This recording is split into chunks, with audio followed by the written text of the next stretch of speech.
a reading that tells you that things are going to be difficult, then at least you've got a heads up and you can do the planning and you can prepare yourself. Should he or she jump right away for the answer, or some divination or channeling should be there? It can be a good way for you to explore things on your own, to reflect, to do a bit, maybe a beginner's course, or I'm sure there are probably other courses out there on using. Hello everyone, hope you are doing great. So today's session, we have our guest Ema Melanphy. She's the founder of Reiki Ema. She's a Reiki practitioner and also a tarot reader. So Ema, could you please introduce yourself? Sure, thank you, Tanvir. Hi everyone, I'm Emma. I'm a holistic therapist and teacher. I do animal Reiki, Reiki for humans, Reiki courses, wellbeing workshops. I do a lot of work with charities and local community organizations. And I spread the word on well-being. It's not just Reiki either. I have a shiatsu background and I'm a meditation teacher.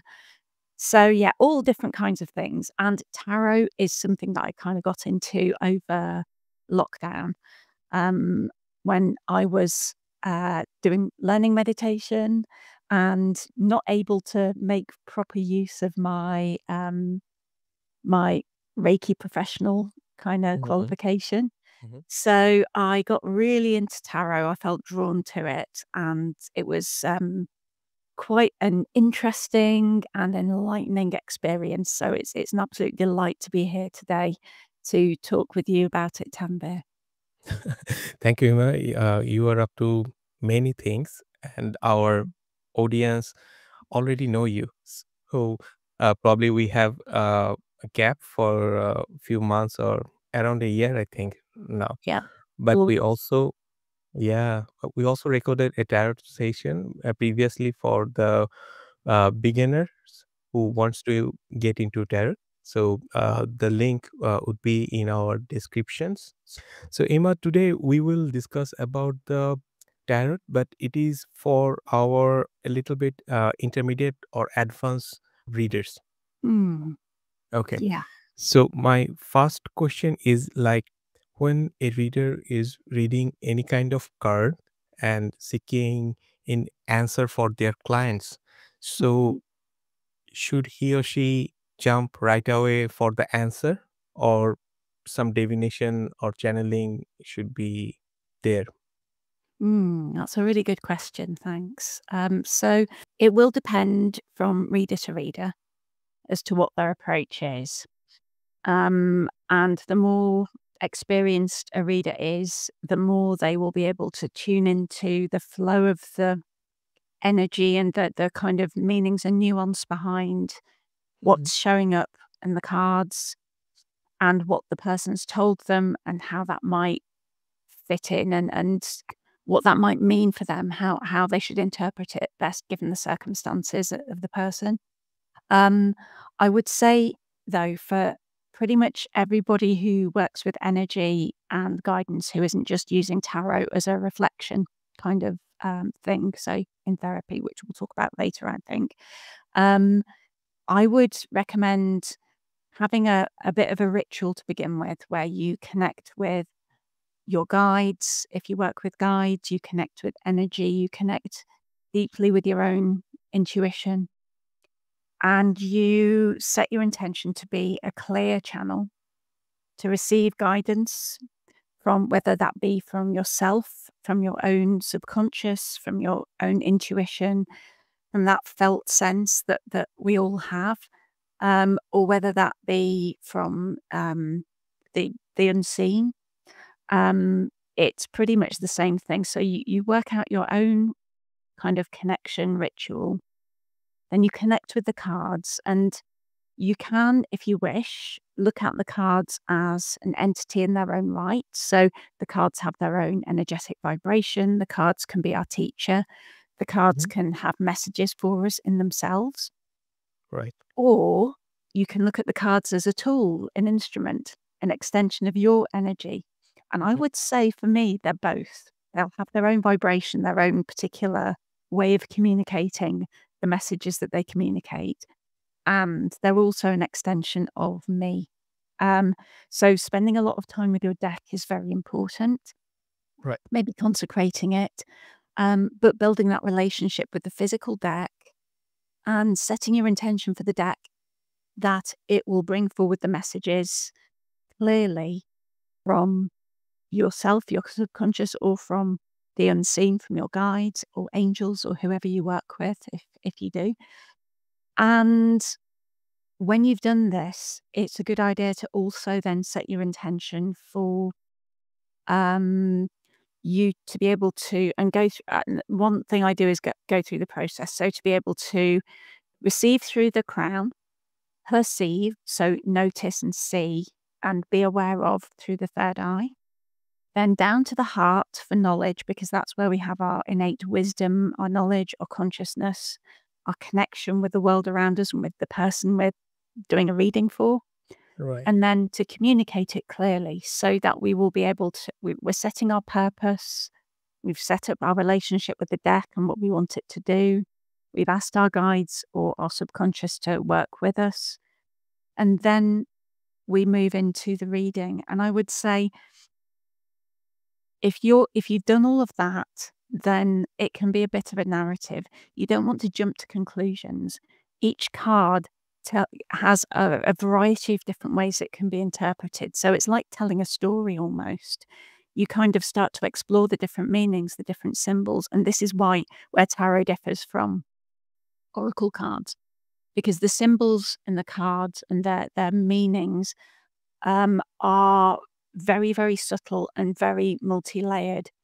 And you can kind of look at it in more of a three-dimensional way. You can say, well, this is what it means classically.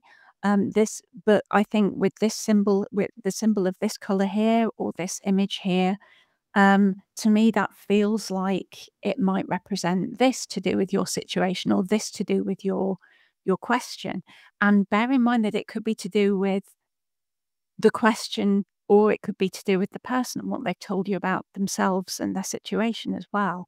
Right. And you kind of, it's for you. You're like a storyteller, you're a weaver, and you have that conversation with the person as well as with your guides.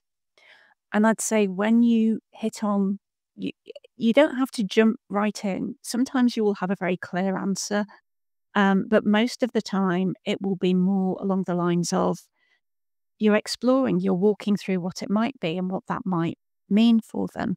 You ask them whether that resonates, whether they have any thoughts around that. You notice in your own body what feels right when you're saying it. Sometimes when you're channeling, or at least it obviously it's different from person to person, but sometimes when you're channeling, you can have like a really strong physical sensation of burning in your heart to confirm as a message from your guide, your subconscious, the divine, that what you're saying is right. It's what they want you to be saying. It might feel different to you, but you get to know, you come to know what feels right and how you're receiving that confirmation. So does that answer your question, Tanvir? Yes, yes, definitely. So I Okay. have also a linked question actually. So suppose someone uh, come to me and ask about a questions where I need to give a certain kind of reading, but the time is not appropriate for the answer. So Yeah. the question is valid, but Mhm. it is not a right time to give the answer. So Yeah. in that kind of situation, how a reader should proceed? Yeah. Good question again. So this does happen a lot.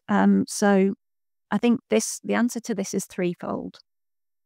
Firstly, when you're talking to the person, you need to set, when you're doing the reading, the consultation, you need to set their expectations and let them know that not everything is necessarily you're not going to necessarily get an answer around everything.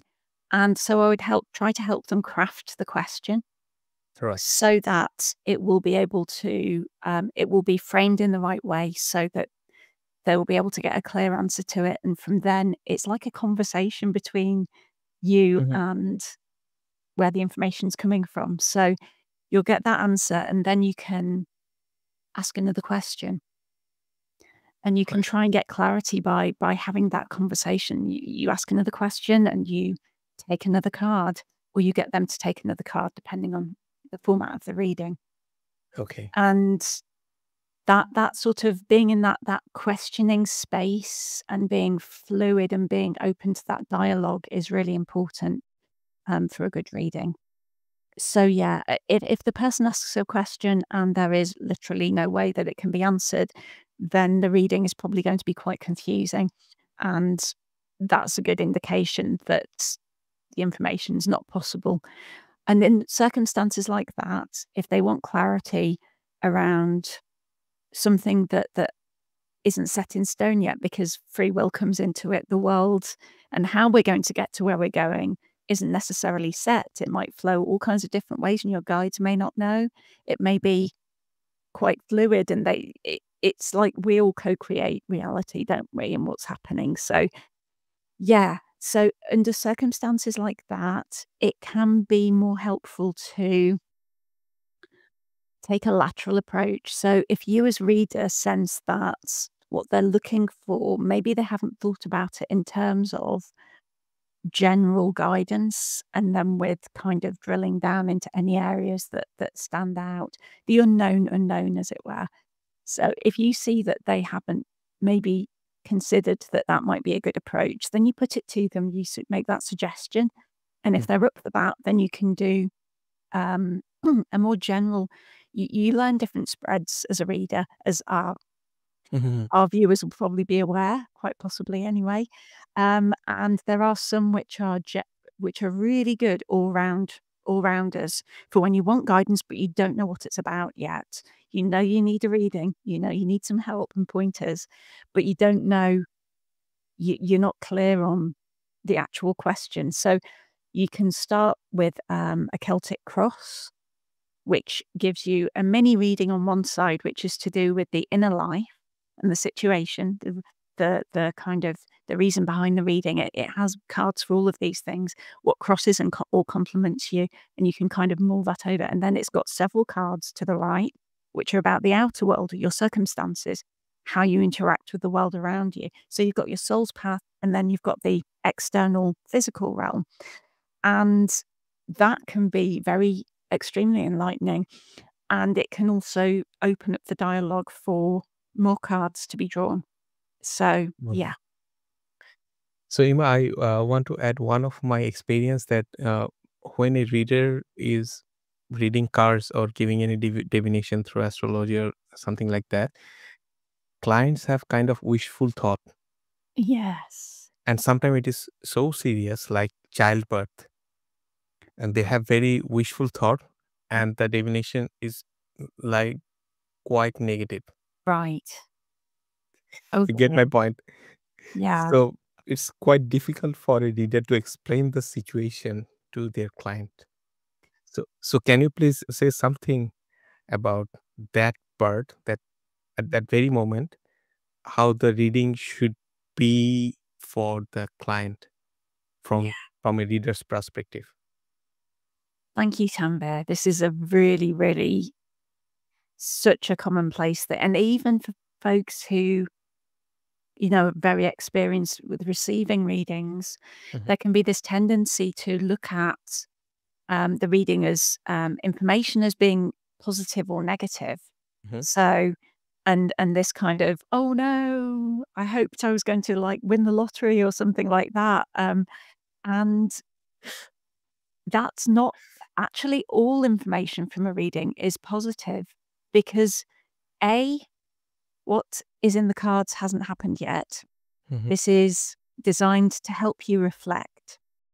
It's information that is intended to give you the opportunity to navigate your path to get the best possible outcome. And in fact, with tarot, there are these kind of eternal archetypes and eternal wisdoms that are passed on through the deck. They teach us lessons on how to navigate life's challenges. So if you get a a reading that tells you that things are going to be difficult, then at least you've got a heads up and you can do the planning and you can prepare yourself Right. and you can look at it as an opportunity for progression, as Mhm. an opportunity for learning, for growth, to reflect, to make things better in your own life. Because these things, these challenges happen to all of us. And if they didn't, we would stagnate and we would not be in this reality. Right. And if you've got a heads up on it, then you're in a much, much better position. Added to which, if you have a heads up on it, it might not actually play out like that. Maybe it's just that you need to think about what would happen if that thing happened. And you might have the opportunity to avoid that happening. It might be a warning. Right. Um, so yeah, I think but we are human beings and we want to be told all the nice, feel good, warm fuzzies kind of messages. Everything's going to be all right. You're going to do brilliantly. You don't need to do anything. Everything's sorted out for you. But unfortunately, that we are here to do things, to learn things, to go through things and experience Right. things, to become Absolutely. who we need to be, Yeah. to Yeah. fulfill our potential, to do all the things that we came here to do, if that's what you believe on your path. Um, Right. so yeah, Yeah. So I have a linked question. You already have explained many things about that part. The ethical point of view yeah. from a reader's perspective. So, uh, in such kind of readings where a reader can get readings that is not quite goes with the Mhm. uh, the plans or something like that. So, should reader be blunt about that, or be put some sugar coated answer? And what's the ethical point of view as per Yeah. your experience? Ah, thank you, Tanvir. Yeah, so if a client comes to me and they are going to get an answer that was not what they were hoping for, Mhm. um, I try to I don't sugarcoat things, but equally I'm not blunt because the information and how we explain it, that thing about the throat chakra, you need to explain it in a way that it will be able to be received by that person. So your communication skills, Mhm. obviously it's up to them whether they do receive it, but Mhm. we have to do everything we can to explain it to them in a way that will frame it, Mhm. um, so that they will be able to take the right message from it and, you know, Get benefited free will. at the end. Yeah, Yeah. and they will get they've asked the question, Mhm. and we're there to share that answer. Um, if we're trying to be if we think, "Oh, yeah, we'll just be blunt and come out with it," that's not doing your job as a reader unless the person has been pushing back, and you have no other choice, because of the way that they have framed things and the way that the conversation is going. It's a dynamic thing. Right. But doing that in such a way as it's going to go as well as possible with that person, Mhm. and then it's up to them what they do with it, and yeah. So again, it's a bit like with the what we were just talking about, isn't it? Right. Yes. Things it's free will, but Right. we have to do it to the best of our ability and as empathetically, but Mhm. honestly as we can, and always making sure that they know we are not this all-powerful being, and we are looking at this reading through our eyes Mm. and explaining to them what the classical interpretations are, what there might be several different options with tarot, there often are, and you can say it could be relating to this or it could be relating to that.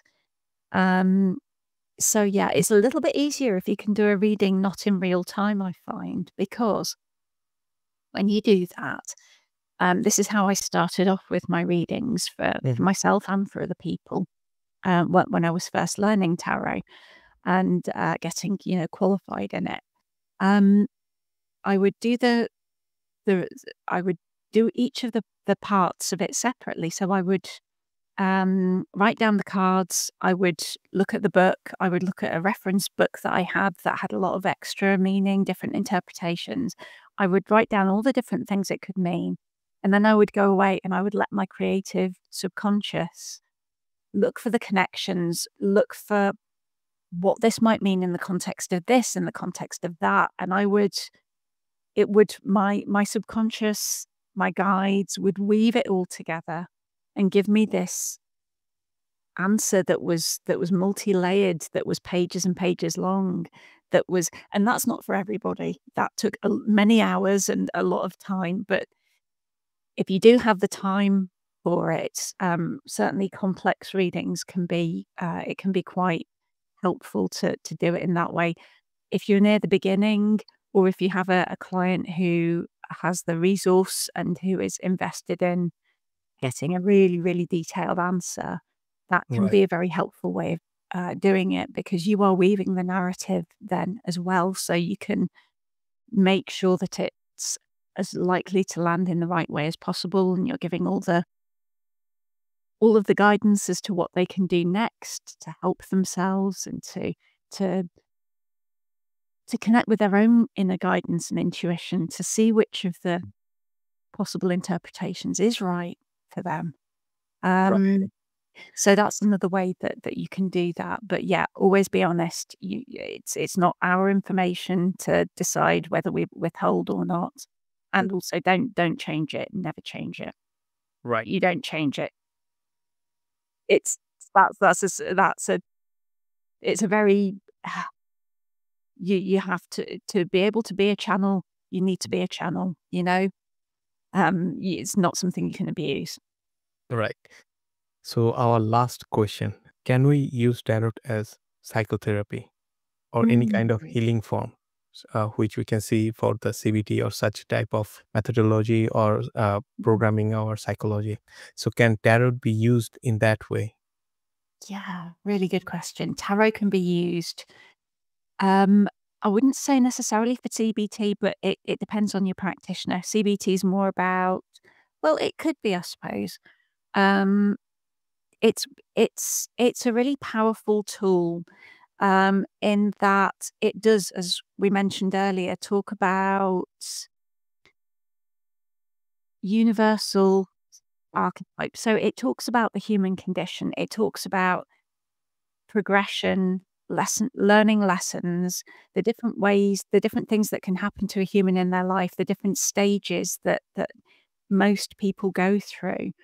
And it goes from sort of the physical through to the societal. So it kind of climbs and climbs and climbs. So you go from the kind of starting out in the world, basic lessons, the the kind of beginner's mind sort of lessons.